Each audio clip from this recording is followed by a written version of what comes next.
વિક્રમ સંવત 2080 અષાઢ વદ સાતમ તારીખ 27/7/2024 શનિવાર શ્રી સ્વામિનારાયણ સંસ્કાર ધામ જોથાણ સુરતથી આપણી કથા પ્રસ્તુત થઈ રહી છે. સિદ્ધાનંદ સ્વામી ભગવાન સહજાનંદ સ્વામીના સમકાલીન પરમહંસો અને હરિભક્તો બાયો એની સમજણનું નિષ્ઠાનું એનામાં રહેલા ધ્યાન ભજન ભક્તિ કરવાના અંગ એનું દર્શન કરાવતાની સાથે આપણે સૌ કોઈને પવિત્ર સંદેશો આપે છે કે પરમાત્માની ભક્તિમાં દિન પ્રતિદિન ધીમે ધીમે ધીમે આગળ વધો. જેમ ઝવેરચંદ મેઘાણી એવું કહેતા કે વૃક્ષ તમે રોપો, પછી રોપાયેલું વૃક્ષ છે ને એ ધીમે ધીમે ધીમે ધીમે વૃદ્ધિ પામતા પામતા પામતા મહા મોટું વિરાટ સ્વરૂપ ધારણ કરે છે. એમ ભક્તિના માર્ગમાં પ્રત્યેક માણસ માત્રે દિન પ્રતિદિન વૃક્ષ જેમ વૃદ્ધિ પામે છે તેમ વૃદ્ધિ પામવું જોઈએ. અને અંગ ભક્તિનું જ્યારે આપણી વૃદ્ધિ પામે છે ત્યારે વૃક્ષના ન્યાયે જેમ વૃક્ષ વૃદ્ધિ પામે તેમ મૂળ ઊંડા જતા હોય એના. એમ ધ્યાન ભજનમાં જ્યારે આપણું અંગ વૃદ્ધિ પામે ત્યારે આપણા નિષ્ઠાના, સમજણના, સમર્પણના અને ભગવાનની સ્વરૂપની ઉપાસનાના મૂળિયા ખૂબ જ ઊંડા જતા હોય છે. પછી નિરાકારવાદી અને નિરાકારનું પ્રતિપાદન કરતા કોઈ પણ ગ્રંથ કે પુરુષ એને વાંચે કે સાંભળે પણ પરમાત્માની ઉપાસનામાં કોઈ દિવસ એને બીજો કોઈ સંકલ્પ ન થાય. આવી વાત મહારાજે બતાવી છે. પ્રથમનું 40માં મુક્તાનંદ સ્વામીએ પ્રશ્ન કર્યો હશે કે ઉપાસના કેને કહીએ અને ભક્તિ કેને કહીએ. એના સંદર્ભે મહારાજે આ વાત બતાવી છે કે ગમે તેવા નિરાકાર પ્રતિપાદન કરનારના ગ્રંથ સાંભળે તો પણ ભગવાનના સાકાર સ્વરૂપની વિશેની બીજો કોઈ સંકલ્પ ન થાય. પોતાનું મન કુતર્ક કરે તો પણ ન થાય. આને મહારાજ કે ઉપાસના કહીએ. સદાય ભગવાનને સાકાર માને પણ નિરાકાર ક્યારેય ન માને અને પ્રગટ માને. આ બે વાત છે. સાકાર અને પ્રગટ જો આપણે ભગવાનને સદાય માનીએ ને તો પછી બીજી બધી જે કંઈ સમસ્યાઓ છે ને આપણી ઘાટ સંકલ્પની, આ તે વિચારણી, એ બધી સમસ્યાઓ આપમેળે દૂર થઈ જાય, એનું સમાધાન થઈ જાય. આમાં તો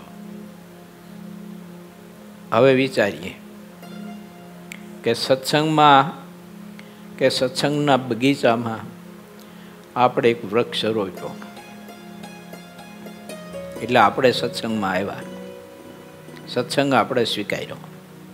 હું સાધુ થયો તો હું ત્યાગાશ્રમમાં આવ્યો એટલે કે ત્યાગાશ્રમમાં મેં મારું જીવન એક ત્યાગી તરીકે રોપ્યું. હવે એ વૃક્ષ વૃદ્ધિ ન પામે તો પછી અશ્વિની કુમારના આરે વડ છે ને એની જેમ થાય. જો એક પાંદ આવે તો એક પાંદ ખરી જાય. કેટલા પાંદનો વડ છે એ તીખડ જ રહે તમારે. જો એક આવે તો એક ખરી જાય. 3 પાંદનો વડ વર્ષોથી છે. તમે બધા દર્શન કર્યા છે, મેં કર્યા છે, સંતોએ કર્યા છે. એમ થાય સત્સંગમાં અંગ વૃદ્ધિ પામવું જોઈએ. ધ્યાન, ભજન, આજ્ઞા, ઉપાસના, ધર્મ, નિયમ, ત્યાગ, વૈરાગ મારા ને તમારામાં દિન પ્રતિદિન અધિક ને અધિક વૃદ્ધિ પામવા જોઈએ. અમે આજે પધરામણી જતા ઓલા ગંગાસભાઈના ભાઈ એને ઘેર, પછી એને મજાની એક વાત કરી છોકરાએ એને, મને કે મારા પપ્પાએ છે ને બ્રહ્માનંદ સ્વામીના 100 પદ કંઠસ્થ કર્યા છે, આખો દિવસ રોજે રોજ 100 પદ ગાવાના, અને ધ્યાન ભજન ભક્તિ સિવાય બીજું કશું જ કરવાનું નહીં. નહીં છોકરાને કંઈ પોષવાનું, વ્યવહાર બાબતમાં કશું જ નહીં, ક્યાં ગયા હતા, હું કર્યું તો આ તે કંઈ નહીં. કા આવી વાત કરી ત્યાં છે, બહુ ગમી મને. મેં તો ભક્ત તો આવા હોવા જોઈએ કે વૃક્ષ રોપાયું તો વિકાસ પામવું જોઈએ. જો એ 3 પાંદડાના વડલાની જેમ ના રહેવું જોઈએ, એમ આપણું અંગ વૃદ્ધિ પામવું જોઈએ દિન પ્રતિદિન. સ્નાન કરીએ છીએ આપણે બાથરૂમના જળમાં કે ગંગા જળમાં, પણ ઝવેરચંદ મેઘાણી એવું કહેતા કે શરત એક છે કે તારું દિલ અંદરથી પવિત્ર છે કે નથી કર્યું કે ન કર્યું.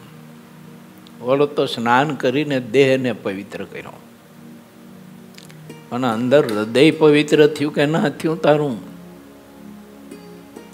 એ હૃદયમાં રહેલા દોષોનો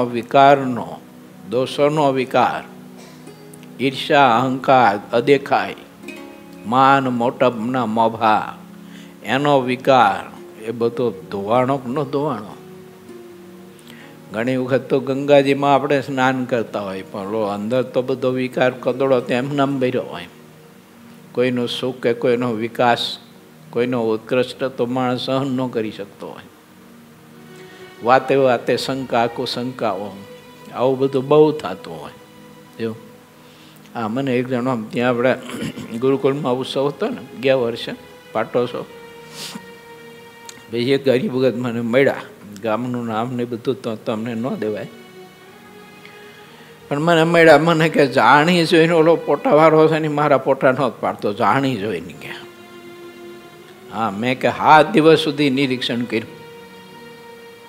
મનમાં કીધું 7 દિવસ સુધી નિરીક્ષણ મૂર્તિનું જો કર્યું હોય ને તો તારું કામ થઈ જાય.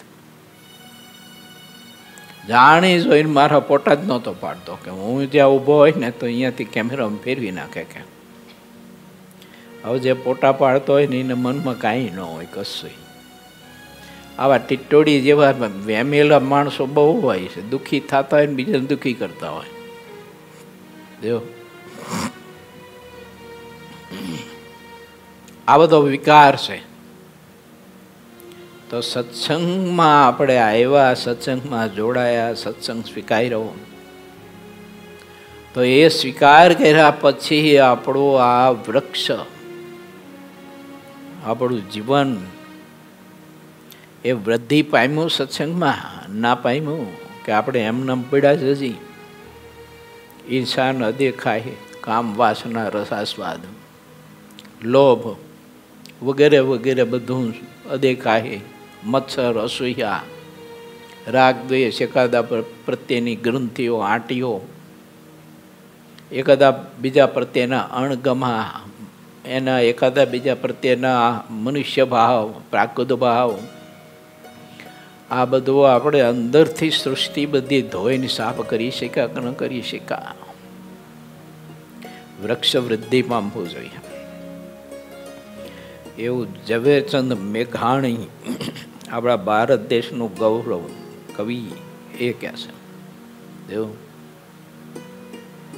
આપણે વિચારવાનું, અમારે તમારે બધાને મારે વિચારવાનું કે હું ત્યાગાશ્રમમાં આવ્યા પછી દિન પ્રતિદિન મારું અંગ વૃદ્ધિ પામ્યું કે ના પામ્યું, વૃત્તિ હંકેલી ન હંકેલી. મેં વાત કરીને ગંગદાસભાઈના ભાઈ, નામ તો નથી આવડતું મને, હે ભગવાનજીભાઈ, હા એ ભગવાનજીભાઈનું વાત સાંભળીને મને બહુ આનંદ આવ્યો. મને કે બધી વૃત્તિઓ હંકેલી લીધીશ કે હવે કોઈ રાગ નથી, કોઈ ઈચ્છાઓ નથી, બસ ભજન કર્યા કરવાનું. અને હવે ઉંમર થઈ એટલે કે 100 કીર્તન નથી થતા, પણ 50 તો કરું જ રોજે રોજ. 50 કીર્તન રોજ ગાવાના. હું તમને બધાને પૂછું, તમને બધાને કેટલા પદ કંઠે આવડે છે? કોને બોલો? કીર્તનના મહારાજની મૂર્તિનો સંબંધ હોય અથવા ઉપદેશના હાલો ને ત્યાગ વૈરાગના. જો કે ત્યાગ વૈરાગના તમારે જરૂર નહીં, કેમ? એ અમારો ઈજારો છે ત્યાગ વૈરાગનો, એવું ને? એટલે એ કીર્તનની તમારે કંઈ જરૂર નહીં એમ. તો આટલા વર્ષથી આપણે સત્સંગી થયો તો 2-5 પદ કંઠસ્થ ન આવડતા હોય તો આપણે સત્સંગમાં આવ્યા પછી કમાણી શું કરી? એ સુરતના વડ જેવા રહ્યા આપણે. એક પાંદ આવે ને એક ખરી જાય, 3 ને 3 રહેતી ખડ. અંગ વૃદ્ધિ પામવું જોઈએ. અને એ અત્યારે કરવું પડે આ યુવાન અવસ્થામાં. ગરડાથી હવે ન થાય. યુવાન અવસ્થામાં તમે અંગ બાંધો તો વૃદ્ધ અવસ્થામાં તમારી વૃત્તિઓ સંકેલાય. અને એ વૃત્તિઓ સંકેલીને પરમાત્માની ભક્તિ થઈ શકે.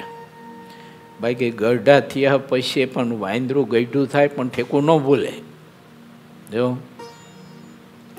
એમ ગઈઢા થયા પછી પણ અપેક્ષાઓ તો ઓર વધે, ઘટે નહીં.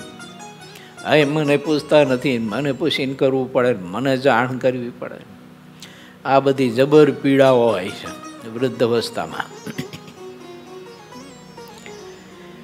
માટે સિદ્ધાનંદ સ્વામી એમ કહે છે કે જે વૃક્ષ રોપાયું અને વૃદ્ધિ નથી પામતું તો વારંવાર એને સંસારનું ભટકણ રહેશે. ભલે મહારાજ એને નરક 84માં નહીં જવા દે, એમ મહારાજે બતાવ્યું સારંગપુરના 4થામાં કે મરીને કાચા મરી જઈશું તો સા હવાલ થશે. એવો તો ભગવાનના ભક્તને વિચાર ન કરવો.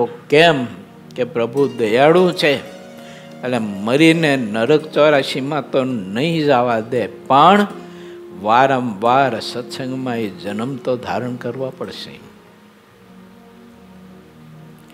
તો જન્મ ધારણ કરવામાં કંઈ માલ નથી, કાંઈ સુખ નથી. માયા આપણું જ્ઞાન છે ને એનો લોપ કરી દે છે પરમાત્માની આગ્રહ કરીને, એટલે ભૂલી જાય છે. બાકી અખાતરો કરવો કરી જુઓ. તમારા 2 ટાંગા બાંધી અને એક મોટું આવડું છે ને પવાલું રાખવાનું, આવડો મોટું, અને એ પવાલામાં માંસના લોચા, લોહી, માણસના ગળફા, આવું બધું ભરવાનું. જો અને પછી એ પવાલીમાં ઓલાને ઊંધા માથે 9 મહિના સુધી રાખવાનું. કેવી પીડા થાય? કહો જોઈ, થાય કે ન થાય? ત્યારે સેમ છે. માના ઉદરમાં ઊંધા મસ્તકે નકરી નરી જેમાં આવી ગંદી વસ્તુ ભરી છે, આવું ગંદુ અંદર રાસાયણિક ભર્યું છે. એમાં 9 મહિના સુધી ઊંધા માથે લટકે છે. તો આ કઈ સુખ કહેવાય? આની કઈ મજા કહેવાય? કઈ કેટલી પીડા. પછી જન્મ લેતી વખતે કેટલી પીડા, અને જન્મા પછી શિશુ અવસ્થામાં કેટલી પીડા. કારણ કે શબ્દકોશ તો ખુલ્લો નથી, જ્ઞાનકોશ તો ખુલ્લો નથી, હજી સમજકોશ ખુલ્લો નથી. બધા રસ્તા બધા બંધ છે, પેક છે. એટલે પેટમાં દુખે છે, માથું દુખે છે, શરદી થઈ જાય છે, તાવ આવે છે, કંઈક અંદર તકલીફ છે. બચ્ચું બોલી તો શકતું નથી. કોઈ સમજદાર માં હોય તો સમજી શકે, જાડધારી હોય તો એ ન સમજી શકે. રોતો રોવા દે. કેટલી પીડા. પછી શબ્દકોશ ખોલ્યા પછીની પીડા તમને કહું. બોલતા શીખવું બાળક, પછી ઓર પીડા વધે છે ને. શબ્દકોશ ખુલે એની સાથે અપેક્ષા કોષ પાછો ખુલે. ત્યાં સુધી કોઈ અપેક્ષા નહોતી, શબ્દકોશ નહોતો ખુલ્યો ત્યાં સુધી. જેવો શબ્દકોશ ખુલ્યો એની સાથે અપેક્ષા કોષ ખુલ્યો. એટલે પછી વિવિધ પ્રકારની અપેક્ષાઓ મા પાસે, બાપ પાસે. એ અપેક્ષા પૂરતી ન થાય એટલે રોવે, કકડે, રીસાય, ગાળો દે, ન બોલવાનું બોલે, ન કરવાનું કર્મ કરે, અને છેલ્લી બેકી ગરો ફાંયો ખાઈને મરે પણ ખરો. ચીજ વસ્તુ પદાર્થ માટે. કેમ? શબ્દકોશ ખોલ્યો એની સાથે અપેક્ષા કોષ ખોલ્યો. અનેક પ્રકારની અપેક્ષાઓ. હવે માનો કે કદાચ કોઈ માં કે કોઈ બાપ એવા હોય સમર્થ, તો અપેક્ષા કદાચ પૂરી કરી શકે, પણ ઓર અપેક્ષા કોણ પૂરી કરી શકે? અવાર અપેક્ષા તો કોણ પૂરી કરી શકે? કોઈ ના કરી શકે. ખુદ ભગવાન ન કરી શકે, માણસ ક્યાં કરી શકે? એટલે પછી એ પીડાઓ બધી જબરી બહુ હોય છે. આમ પોતાને અને સામે પરિવારને કે બીજાને પણ એ પીડાઓ આપતો હોય છે. અપેક્ષા પૂરતી ન થાય ને એટલે. માટે સત્સંગમાં દિન પ્રતિદિન મારું ને તમારું અંગ જેમ વૃક્ષ વૃદ્ધિ પામે તેમ વૃદ્ધિ પામવું જોઈએ. એમાં ત્યાગની, વૈરાગ્યની, આત્મનિષ્ઠાની, ભક્તિની, દાસત્વપણાની, નિર્માનીપણાની, નિરઅહંકારીપણાની ઘણી બધી શાખાઓ એમાં ફેલાવી જોઈએ. એમ સમજણ દિન પ્રતિદિન આપણા સહુ કોઈમાં વૃદ્ધિ પામવી જોઈએ. સ્નાન તો રોજ કરીને શરીરને તો શુદ્ધ કરીએ જ છીએ આપણે. પરસેવો વેઢો હોય, રજોડી હોય, આખો દિવસ કામ કર્યું હોય, એમાં આ બધું તમે ચણવાનું, પ્લાસ્ટર ને ફ્લોરિંગ ને આ તે બધું કામ કરતા હોય એટલે સ્વાભાવિક છે કે પરસેવો વળે, બધી રજ ઉડતી હોય, સિમેન્ટ ઉડતો હોય, આ ઉડતો હોય. શરીર પછી આપણું બાવા જેવું થઈ ગયું હોય, ભભૂતિ લગાવ્યું એવું. એટલે સ્નાન કરી અને પછી એ બધું ધોઈને સાફ થઈ જાય, શરીર સ્વચ્છ થઈ જાય. પણ અંદર સ્વચ્છ થયું કે ના થયું? જો એ અંદર સ્વચ્છ કરવા માટેનો ઘાટ એ આ મંદિર છે, આ કથા છે. શરીર શુદ્ધિ કરવાનો ને કપડાં શુદ્ધિ કરવાનો ઘાટ સરોવર, નદી અને કૂવાના કિનારે હોય છે. અને આત્મશુદ્ધિ કરવા માટેનો ઘાટ એટલે આ મંદિરો, સંત સમાગમ, કથા કીર્તન એ ઘાટ છે. એમાં અંતર શુદ્ધ થાય છે. માટે ભગવાનના ભક્તો છીએ આપણે, તો પછી આપણે વિચારવું એમ. આ બધી વાત મેં અત્યારે કરી, પણ થોડુંક વિચારજો બસ. બધા વૃક્ષ વધે છે કે પછી નથી વધતું? અંગ વૃદ્ધિ પામે છે કે નથી પામતું? મહિમા, પરસ્પર હરિભક્તોની એકાદા બીજા પ્રત્યેની આત્મીયતા, સ્નેહ, સત્સંગને વિશે ગાઢ પ્રીતિ, ભગવાનના ભક્તને વિશે ગાઢ પ્રીતિ, અનાસક્તપણું, રસાસ્વાદ, છૂટો ન છૂટો, કેટલો છૂટો, એમાંથી એકઈ ઉપર ફૂટું ન ફૂટું એમ વિકાસનું, કે બધું ગાડું હાલે છે એમના મજા હાલે છે બધું. જો ઝાડવું, વૃક્ષ, છોડ રોપાણો એ રોપાણો, અને એક ઉપર જ ન કાઢે વૃક્ષ. તો પછી ઓલા વંદ્યા વૃક્ષ જેવું કહેવાય, વંદ્યા ગા જેવું, ફળ ન આવે એમાં. આવી અદ્ભુત વાતો સિદ્ધાનંદ સ્વામીએ પોતાની નરી આંખે દર્શન કરેલા અને કર્ણ પ્રદેશથી જેને સાંભળી અને શબ્દ દર્શન જેને કર્યું છે એવા ઋષિ આ મને તમને રસ્તો બતાવે છે. તો એ પ્રસંગોમાં આપણે આગળ પ્રવેશ કરીએ. પૂર્વ 20મો તરંગ 64મો. ગઢપુરમાં શ્રીહરિએ અન્નકૂટનો મોટો ઉત્સવ કર્યો. જેટલી જાતના ભોજન કર્યા હતા તે બધા શ્રીહરિએ ભાવથી પીરસીને સંતોને જમાડ્યા.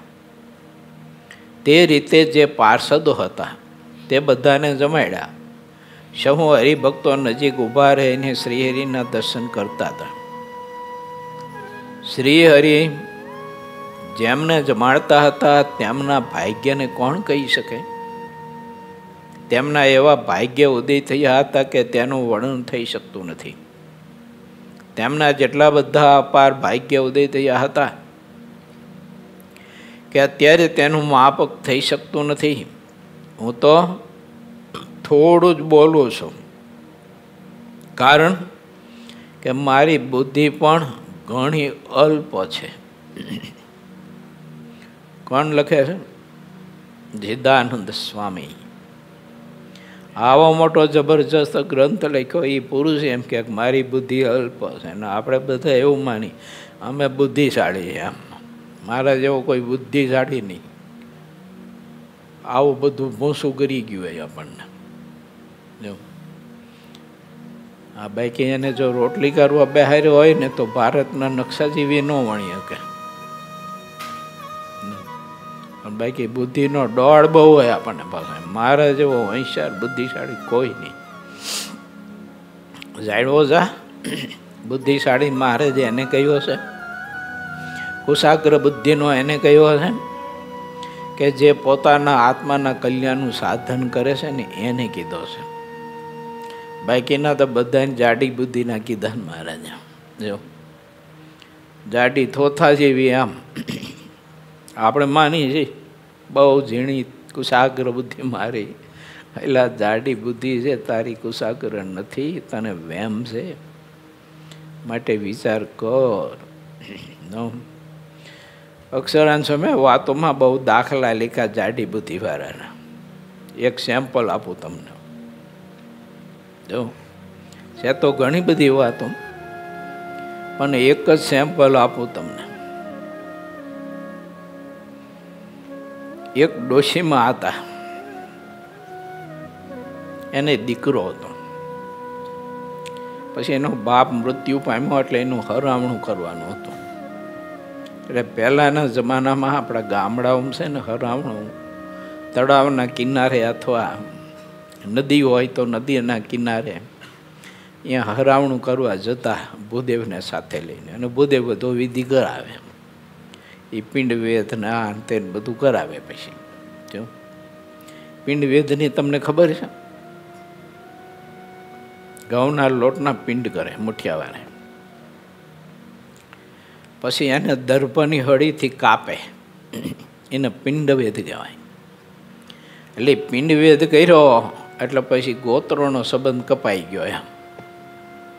પછી એને આપણે કંઈ લેના દેના નહીં, વયો ગયો. અહીંયા હતો ત્યારે ઠીક હતું બધું.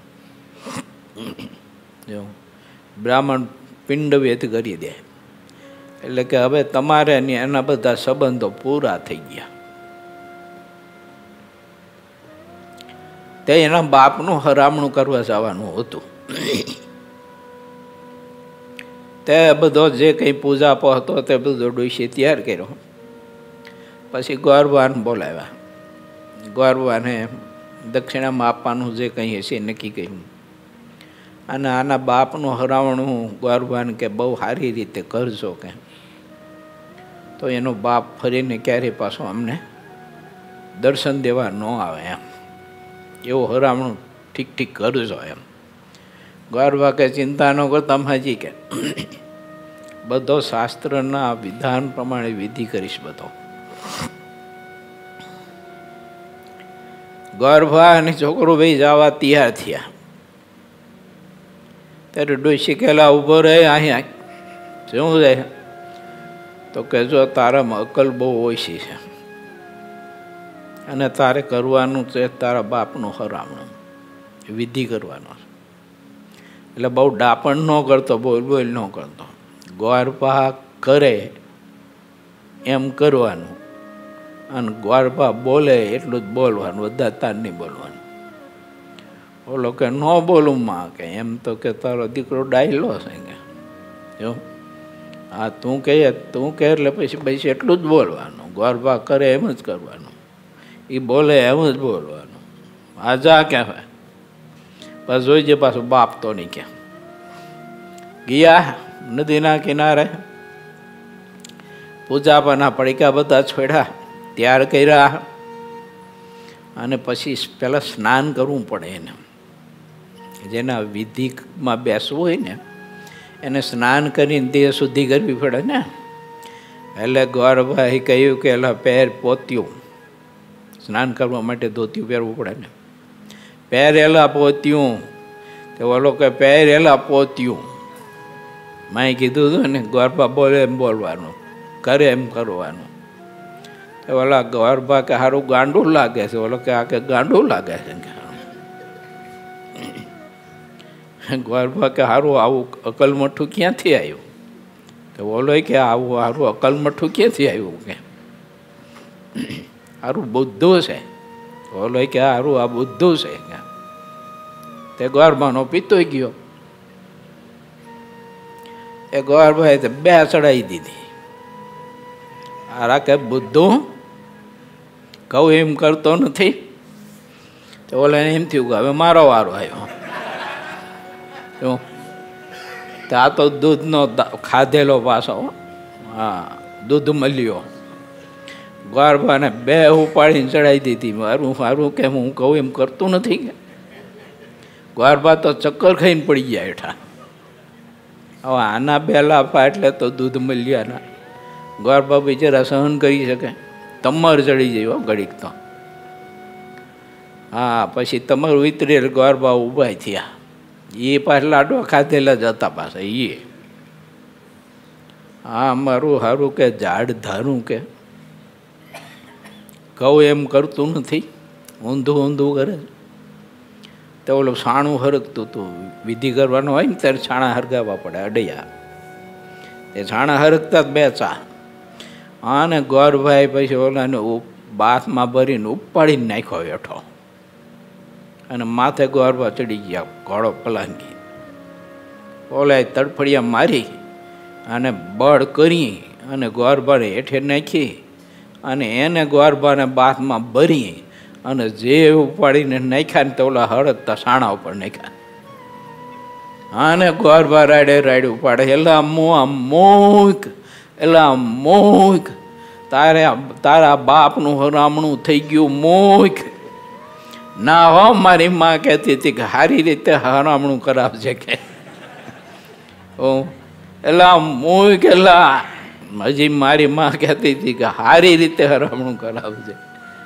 ગોરભાનું બિચારાનું વાહનું ચામડું બધું બળી ગયું. અક્ષરાનંદ સ્વામી છે ને આવા સેમ્પલ બહુ આપ્યા છે, સમજાય છે? આપણે એના જેવા ઝાડ ધારા કહેવાય. બુદ્ધિ કુશાગ્ર તો મહારાજે એને કીધી છે કે જે આત્મકલ્યાણ માટેનું સાધન કરે. અને ઝવેરચંદ મેઘાણીએ કહ્યું તેમ વૃક્ષ રોપાયા પછી વૃદ્ધિ પામે. એમ સત્સંગમાં હો ને તમે આવ્યા, સત્સંગમાં જોડાયા, પછી આ સત્સંગના બાગમાં આપણું જીવન રૂપી એ વૃક્ષનો છોડ રોપાયો, પણ પછી દિન પ્રતિદિન વૃદ્ધિ પામવો જોઈએ. મહિમા ભગવાનના સંત હરિભક્ત એનો ખૂબ જ વૃદ્ધિ પામવો જોઈએ. દાસત્વ પણ દિન પ્રતિદિન અધિક ને અધિક, અધિક ને અધિક વૃદ્ધિ પામવું જોઈએ, પણ ઘટવું ન જોઈએ. માનનો તો ક્યાંય પણ બિલકુલ આપણને એનો અંશ ન દેખાય. લગરી કે એવું નિર્માની પણ, નિર્દંભ પણ મહારાજની ધ્યાન ભજન મૂર્તિનું કરવાનું અંગ, એટલો બધો ભાવ મહારાજ પ્રત્યે, સ્નેહ એટલો હતો. આમ માનસી પૂજા કરે ને ત્યારે માનસી પૂજામાં તો એટલો બધો આમ ભાવ વિભોર થઈ જાય, મૂર્તિમય થઈ જાય આત્મા. જાણે આમને સામે પ્રગટ જ મહારાજ મારી સેવા સ્વીકારવા માટે પ્રાત સમયે વહેલા ઢોલિયામાંથી મહારાજ બેઠા થયા છે. આમ પ્રગટ જ એવી રીતે ભાવ વિભોર થઈ અને ગદગદ હૃદય માનસી પૂજા, ધ્યાન, ભજન, માળા, ત્રાટક, કથા કીર્તન, કથા સાંભળતો હોય તો મહારાજના ચરિત્ર જ્યારે સાંભળતો હોય ત્યારે એ ચરિત્ર સાંભળતા સાંભળતા એટલો બધો આમ ભાવ વિભોર થઈ જાય કે મહારાજનું શું અદ્ભુત કેવા ચરિત્ર છે, કેવું મહારાજનું સ્વરૂપ ને કેવા કેવા મહારાજે ચરિત્ર કર્યા છે. તો અંગ વૃદ્ધિ પામે છે આપણો, એમ સમજવાનું. અને એને કુશાગ્ર બુદ્ધિવાળો કીધો. બાકીના બધા છે ને ભગવાન વ્યાસજીએ દ્વાદશ સ્કંધમાં ભાગવતના કળિયુગના ધર્મમાં બતાવ્યું છે કે કળિયુગમાં માણસ મંદ બુદ્ધિનો થાય છે, એવું લખ્યું છે. તો આપણને બધી વાત ક્રોસ દેખાય કે અત્યારે ભૌતિક બુદ્ધિ તો માણસની બહુ વિકાસ પામી છે. નવા નવા બધા તમે જુઓ તો કેટલા બધા સંશોધનો બધા કરતા હોય છે. અને વ્યાસ ભગવાન કહે છે કે મંદ બુદ્ધિનો થાય છે કળિયુગમાં માણસ. તો મંદ બુદ્ધિનો એમ થાય છે કે પોતાના હિત માટેની, પોતાના કલ્યાણ માટેની, પોતાના વિકાસ માટેની, કોઈ માતા પિતાની, કોઈ સંતની, કોઈ હિતેશનું, કોઈ પોતાના પથદર્શકની વાત છે ને એને સ્વીકારાય નહીં, એમ મંદ બુદ્ધિનો. બાકીને તો બુદ્ધિ ઘણી બધી વિકાસ પામી, પણ એને તો મહારાજે ચોદાડી કીધી. એ બુદ્ધિ શું કામમાં આવવાની? મહારાજ કે આખા બ્રહ્માંડનું, આખી પૃથ્વીનું શાસન કરી શકે એટલી બુદ્ધિ હોય તો મહારાજ એને ચોદાડી કીધી છે કે એનાથી બીજું શું વળવાનું હતું. મૃત્યુ થયા પછી તો એ બધું જે કંઈ રાજ્ય ચાલ્યું અને જે ખેલ ખેલાય એમાં એટલું કંઈ કામમાં પણ નથી. જેટલી ભગવાનની ભક્તિ કરી હશે, મહારાજમાં પ્રીતિ કરી છે, ધ્યાન ભજન કર્યું હોય છે, સંત સમાગમ કરીને સમજણ કેળવી હશે, તો એ સાથે આવશે, અંતર્મુખ વૃત્તિ કરવામાં એ મદદ કરશે. એટલે સિદ્ધાનંદ સ્વામી એમ કહે છે કે હું કવિતા કરવામાં ઘણો કાચો છું. વિદ્વાન કવિજનો મારો લગાર પણ દોષ લેશો નહીં. ભગવાન શ્રીહરિના ગુણોએ કરીને કવિતા નાની હોય તો પણ તે તેટલી મહાન કહેવાય છે. બધાથી મોટાના સંબંધને લીધે નાનામાં નાનો માણસ પણ મોટો થઈ જાય છે. જે ગુણને જાણનારા કવિઓ છે તે બધા જ આ રીતને જાણે છે.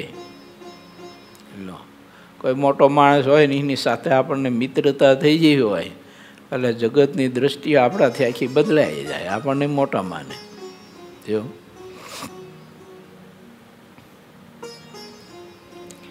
પહેલાના રાજાના વખતનો પ્રસંગ છે. એક નગરમાં એક ગરીબ માણસ બહુ હતો. આખું ગામ બધા બિચારાને તતડાવે, હળકુતરી કરે, દુઃખી કરે. મહારાજા પાસે જઈએ અને પછી રાવ કરીએ. મહારાજા કે તારે બીજું કંઈ કરવા નહીં. જો હું જ્યારે મારી સવારી ગામમાં નીકળે, નગર ચર્ચા કરવા માટે નીકળું, એટલે તારે હાથ ઊંચો કરવાનો. રાજા કે તું હાથ ઊંચો કરીશ એટલે હું હાથ ઊંચો કરીશ, એટલે તારી સમસ્યા બધી ત્યાં નિકાલ થઈ જાય છે.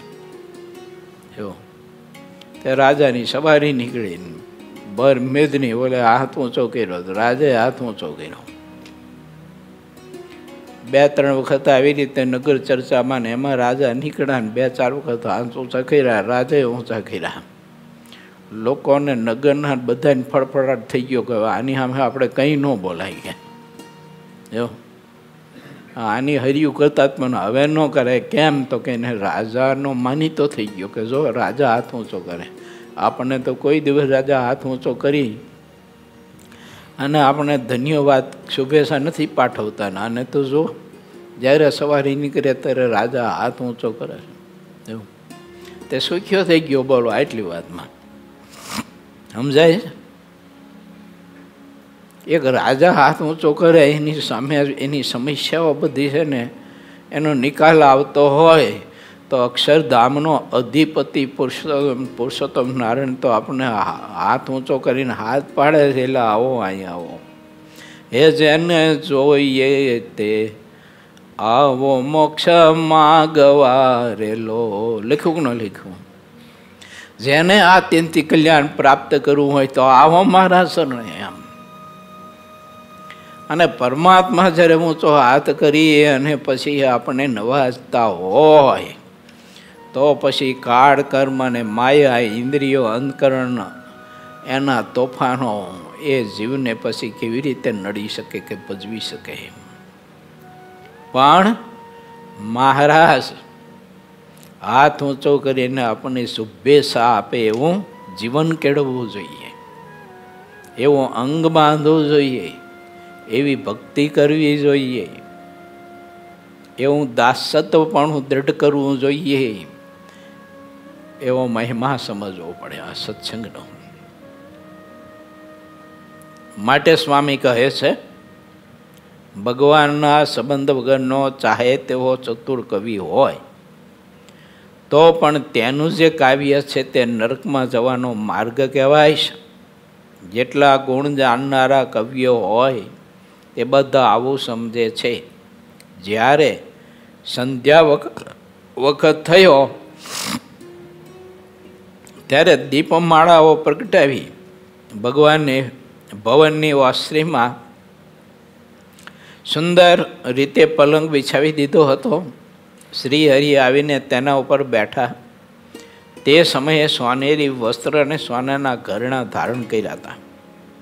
તેમ સંતો અને હરિભક્તોની જે સભા હતી તે બધી ભરાઈને બેઠી હતી. સંતોએ આરતી અને ધૂન કર્યા. તે વખતે ઝાંઝ અને મૃદંગ વગાડતા હતા. જ્યારે આરતી અને ધૂન કરી રહ્યા ત્યારે સંતો ઘણો ઉત્સવ કરવા લાગ્યા. ઉત્સવમાં મુક્તાનંદ સ્વામી અને પ્રેમાનંદ સ્વામી મુખ્ય રહ્યા હતા. દીપમ માળાઓ જે કરી તેમાં નિષ્કુળાનંદ સ્વામી મુખ્ય રહ્યા હતા. તે સમયે ઉગમણા બારના ભવનની આગળ દીપમાળા બાંધી હતી. તે ભવનની ઓસરીમાં શ્રીહરિ બેઠા હતા અને તેની અપાર શોભા થઈ હતી જે મુક્તિ કહેવાતી નથી.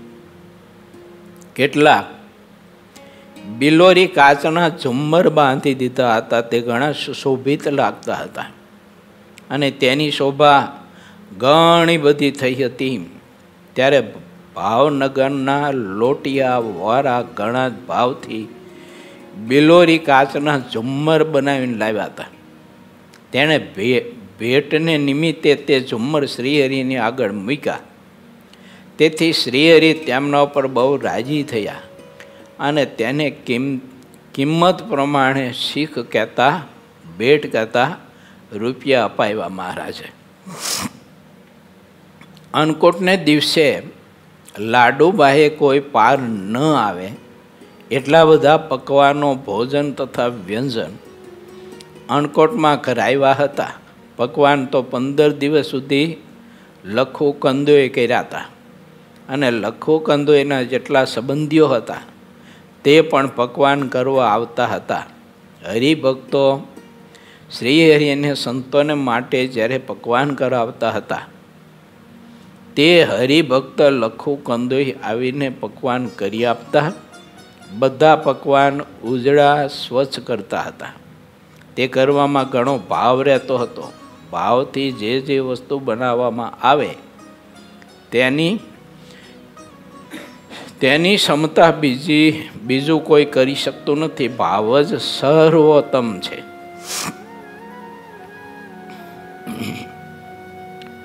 હરિભક્તોએ શ્રી હરિને અને સંતોને માટે જેટલું ભાવથી કરાવ્યું હતું તેની તુલનામાં બીજું કાંઈ જ આવે નહીં, કારણ કે ભાવની વાત જ એવી હોય છે. ધ્યાન, ભજન, ભક્તિ, સેવા, પરિચર્યા, થાળ, પૂજા વગેરે વગેરે જેટલા ભાવથી આપણે કરીને એટલો ઠાકોરજીનો અધિક રાજીપો પ્રાપ્ત થાય, એટલું જ ફળ મળે. માટે એવી શુદ્ધ ભાવનાથી ઠાકોરજીના થાળ કરવા.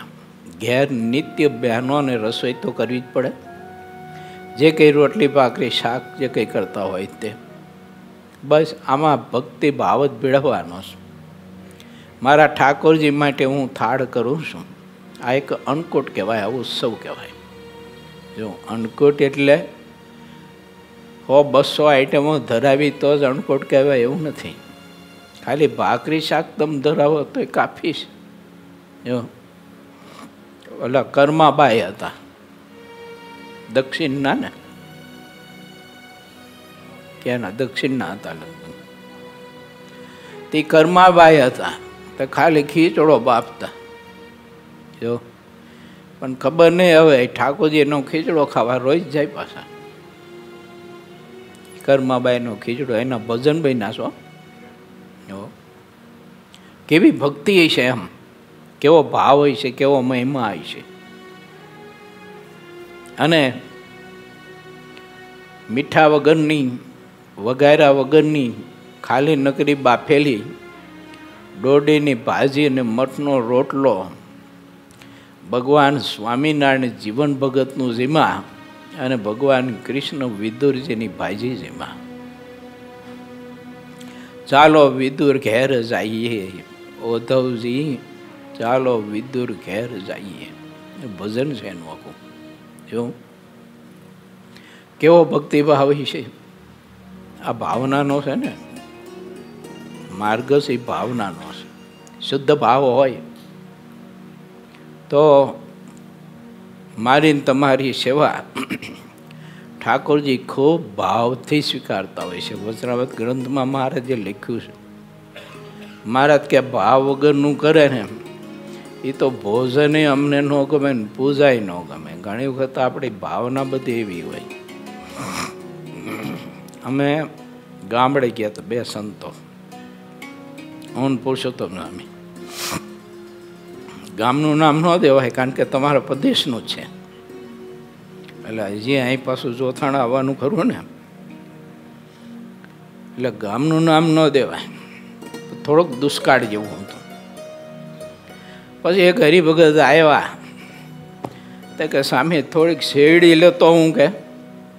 મેં તો હવે શેરડી બેડી કાંઈ મને ખાવાની રુચિ નથી, તમે લાવતા નહીં, પાછું દુષ્કાળ જેવું છે એટલે ખોટા ખર્ચા ક્યાં કરવા કીધું. અમે એવું કાંઈ ન જરૂર માને. ના કે થોડીક લેતો આવું કે તમે સંતો આવ્યા અને તમે શેરડી જમો તો અમારું સારું થાય. પણ મેં કીધું એટલે અમારે ખાવાની કોઈ રુચિ નથી, શેરડી બેડી કશું કંઈ આવું. મેં તો ખોટા ક્યાં ખર્ચા કરવા. મન કે હવે ખર્ચાની ક્યાં માંડો કે આમ થઈ કે અમે બળદ માટે લાવ્યા છીએ કે. જો દુષ્કાળ હતો ને તે બળદ માટે શેરડી લાવેલા કે આમ થાય કે બળદ માટે લાવ્યા છે એમ. એટલે બીજા 2 ભેગા આમ. જો ભાવ શુદ્ધ હતો પણ આપણી ગુજરાતી ભાષા એવી ને, હા એટલે એવું થાય. હવે ધાંગધ્રણ બાજુ એક ગામ છે, તેના હરિભગતનો બળદ મરી ગયેલો. તે ભાઈ રસોઈ દેવા આવ્યા હતા હરિભગત. તે બહુ આગ્રહ કરતા રસોઈ તમે રાખો. મેં જો કંઈ તમારી પરિસ્થિતિ એવી નથી એટલે રસોઈનો બહુ આગ્રહ ન કરો કીધું. ના કે રાખો ને કે. પણ મેં તો આટલો બધો હું આગ્રહ કરો કીધું. તો મને કે બીજું તો કંઈ નથી, પણ કે આપણે કેમ કોઈ માણસનું મૃત્યુ થાય તો પછી પાછળ ન કે સંતોને જમાડે કે નાયતને જમાડે ને બધા, એ નાયતને જમાડે કે કોઈનું મૃત્યુ થયું હોય, ડબી ગયા હોય તો નાયત જમાડે કે ન જમાડે? મેં જમાડે ને. તો મને કે બસ એમ જ છે કે અમારો બળદ મરી ગયો ગઈકાલે, કે હવે જે અરજ કરો એ કરો કે જો, એટલે અમારે તો નાયત જમાડવી છે એમ વાત છે. પરમાત્માની ભક્તિ કેવા ભાવથી કરી છીએ. તો બહેનો રસોઈ કરતા હોય, રોટલી શાક ભાખરી શાક પવિત્રપણે શુદ્ધ ભાવથી કરે તો આ અન્નકોટ ઉત્સવ જ છે. જો નિત્ય અન્નકોટ ઉત્સવ થાય. બ્રહ્માનું સામે લખ્યું, મારે દાડી દાડી દિવાળી હૈયામાં મને વાલા લાગો છો વનમાળી. મારે રોજ દિવાળી, આપણે રોજ અન્નકોટ, રોજ. પણ ભાવ જોઈ આવો. જો ભાઈ કહટાતા ચીબડી જેવું મોઢું કરીને ભાખરી શાક કરતા હોય તો કઈ ભક્તિ ન કહેવાય એમ. અને તોય પાછું કરવું તો પડે છે, છૂટકો જ નહીં. ભક્તિ પરમાત્માની એવી છે, કોઈ પણ કાળે, કોઈ પણ અવસ્થામાં, કોઈ પણ પરિસ્થિતિમાં તમે કરી શકો છો. પૈસાવાળા ભક્તિ કરી શકે ને ગરીબ ન કરી શકે એવું કોઈ જગ્યાએ લખ્યું નથી શાસ્ત્રમાં. ભક્તિ કોઈ પણ કરી શકે, ભાવ જોઈએ. આપણા સંતો છે ને એમ મહારાજને કેવી રીતે રાજી કરતા છો.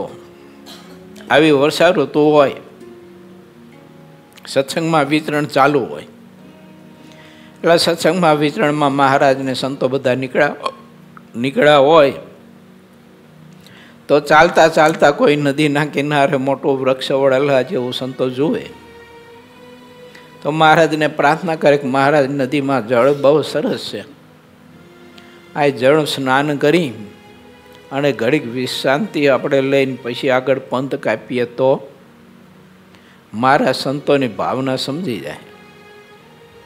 મહારાજને સંતો અમુક સ્નાન કરતા હોય ને જરૂર કીડા કરતા હોય, એમાં મહારાજ બહુ દિવ્ય અતિ સુખ આપતા હોય. પછી અમુક સંતો શું કરે, ઓલી વડવા આવ્યો હોય એને ગોથી અને સરસ મજાની મજબૂત રાંડવા જેવી કરી અને પોતાના ખેસ હોય ને 3-4 વાળા કરી અને એની સાથે બાંધીને ઝૂલો બનાવે. અને આજુબાજુ કંઈ વૃક્ષ હોય એની કુંપરો, કોઈ ફૂલ હોય તો એ ફૂલ, આવડના ફૂલ હોય, બીજા ત્રીજા કોઈ ફૂલ હોય, આચા ખોટા જે કંઈ, એનેથી ઝૂલો આખો ગૂંથે. અને લાલ ચલોઠી હોય તો એની માળા કરે મહારાજ માટે. એ માળા ધરાવે, ઝૂલામાં બેસાડી. અને મહારાજની પાગ હોય તે પાગમાં કલંગીની જેમ એ લાલ વડલો હોય ને એના ટેટા ખીલ્લા હોય, લાલ એકદમ ટેટા હોય. અને એવી કુહણી એવી એ વૃક્ષની એક ડાળની શાખાની કુંપર તોડી અને મહારાજની પાગમાં એક કલંગીની જેમ સરસ મજાની ગોઠવે અને હરિવરને ઝુલાવે મહારાજને. એવો આનંદ કરે. તો હાલતા હિંડોળા ઉત્સવ કરતા સંતો, બોલો, હાલતા પેગડે પગને બ્રહ્મ ઉપદેશ એની છે. આગળ પાછળનું આયોજન કોઈ નહીં, હાલતા ઉત્સવ આવા બધા કરતા મહારાજ. આને કહેવાય ભક્તિ. ભક્તિ એટલે મંદિરમાં જ કરી શકીએ આપણે. ભક્તિ એટલે ગંગાના કિનારે જ કરી શકીએ. ભક્તિ એટલે કોઈ પહાડની બગલમાં જ આપણે કરી શકીએ એવું નથી. ચાહે તે સ્થળ, ચાહે તે કાળ હોય, સમય હોય, પણ પરમાત્માની ભક્તિ તો ભાવથી કરીએ આપણે તો એ ઠાકોરજી એ આપણી ભક્તિનો ભાવ સ્વીકારે છે. એટલે સ્વામી લખે છે કે આપણા સત્સંગમાં જેટલા હરિભક્તો છે તે બધા શ્રીહરિને સંતોને માટે જે કરતા હોય છે તે બધામાં અધિક ને અધિક ભાવ રાખતા હોય છે. જેનો જેવો ભાવ હોય છે તેનો તેવો મોક્ષ થાય છે. ભાવની તો આવી વાત કહેવાય છે. શ્રીહરિએ આવી તો ઘણી વાર વાતો કરી છે. સંતોએ તેમાંથી કરોડમાં ભાગની જ લીખી છે. ભગવાન અને ભગવાનના સંબંધવાળી જે વાતો હોય છે તે બધી અમૃત રસથી ભરેલી હોય છે. તેમાં કોઈ ન્યૂનાધિક ભાવ હોતો નથી. શ્રીહરિની વાતમાં ન્યૂનાધિક ભાવ કોઈ સમજે છે તો તેટલી તેમાં બાળ બુદ્ધિ રહી છે એમ પારખી લેવું. શ્રીહરિની જેટલી વાત છે તે આદિથી અંત સુધી બધી સાકરના પકવાન જેવી છે. તેને જે પ્રેમી ભક્ત હોય છે તે જાણે છે. જેને પ્રેમમાં ફરક હોય છે તે ન્યૂનાધિક ભાવને દેખે છે. સાચા જે પ્રેમી હોય છે તે શ્રીહરિના સંબંધવાળી બધી વાતને સર્વોત્તમ દેખે છે. સાકરનો નાનો કે મોટો જે કોઈ પણ કણ હોય તે બધી સાકર જ છે. તેમાં સાકર સિવાય બીજું કાંઈ દેખાતું નથી. તેમ સ્વામિનારાયણ ભગવાનના સંબંધવાળી જે વાતો હોય છે તે બધી સાકર તુલ્ય સ્વાદિષ્ટ છે. અરે શ્રીહરિની સર્વે વાત ચિંતામણી, કલ્પવૃક્ષ અને અમૃતના જેવી હોય છે. આવી જેની સમજણ રહી હોય તે શ્રોતાઓમાં શ્રેષ્ઠ શ્રોતા કહેવાય છે. આવી સર્વોત્તમ સમજણવાળા વક્તા અને શ્રોતા ઘણા દુર્લભ હોય છે. તે શોધે પણ મળતા નથી. જે લોકો વધારેમાં વધારે બાબતને શોધતા હોય છે તે લોકો ખરેખર અમૃત રસને જાણતા નથી. અને તેવા તો વક્તા અને શ્રોતા અપરંપાર હોય છે. આવા નિશ્ચય ન કરી શકે તેવા લોકો હોય છે તે ભોજન મળે છતાં ભૂખ્યા રહે છે. તેઓ ભોજનને ચાહે છે પણ ભોજનને ઓળખતા નથી. નિશ્ચય ન કરી શકે એવા તો શ્રોતાને વક્તા અપાર હોય છે. પણ તેવા વક્તા તથા શ્રોતાને માટે મેં મહેનત કરીને આ ગ્રંથ કર્યો નથી. ભક્ત માટે આ ગ્રંથ કર્યો છે. અતથી ઇતિ સુધી જે ભગવાનના સંબંધને સૌથી અધિક સમજતા હોય તેને માટે હું આ પરિશ્રમ કરી રહ્યો છું. દાદા ખાસરના ઉત્તરાદા બારના જે ભવન છે તે ભવનની વાસરીમાં અન્નકૂટ પીર્યો હતો. જેટલા પકવાન અને ભોજન બનાવ્યા હતા તેના પર્વત કરી દીધા હતા. બ્રહ્માંડમાં જેટલી ચીજ વસ્તુઓ સંભળાતી હતી તેટલી બધી જ અન્નકૂટમાં બનાવી હતી. લાલજી તથા શાલગ્રામને પહેલાં તેમાં નૈવેદ્ય ધરાવ્યું. પછી સંતો વહાલા આવો ને મારે ઘેર અરે વારી જવું વાલમજી એ થાળ બોલ્યા. તે પછી શ્રીહરિ ભોજન જેટલા હતા તેને જમ્યા. અને જ્યારે તે જમી રહ્યા ત્યારે ત્યાંથી ઉઠ્યાને ઓરડાની આગળના ચોકમાં અદ્ભુત મંડપ કર્યો હતો. ફળવાળા કેળાના સ્તંભ રોપીને કેળાનો બાગ બનાવ્યો હતો. રંગોળી પુરાવીને તેમાં સંતોની પંગત કરી. પછી ભોજન તથા પકવાન લઈને શ્રીહરિ પીરસ્યા. જ્યારે શ્રીહરિ બધા જ ભોજન પીરસી રહ્યા ત્યારે બધા સંતો પ્રેમથી જમવા લાગ્યા. ઇતિ શ્રી સહજાનંદ સ્વામી શિષ્ય સિદ્ધાનંદ મુનિ વિરચિત શ્રી હરિચરિત્રામૃત સાગરના બીસપુરમાં ગઢપુરમાં શ્રીહરિએ અન્નકૂટનો ઉત્સવ કર્યો. એ નામે 64મો તરંગ સમાપ્ત થયો.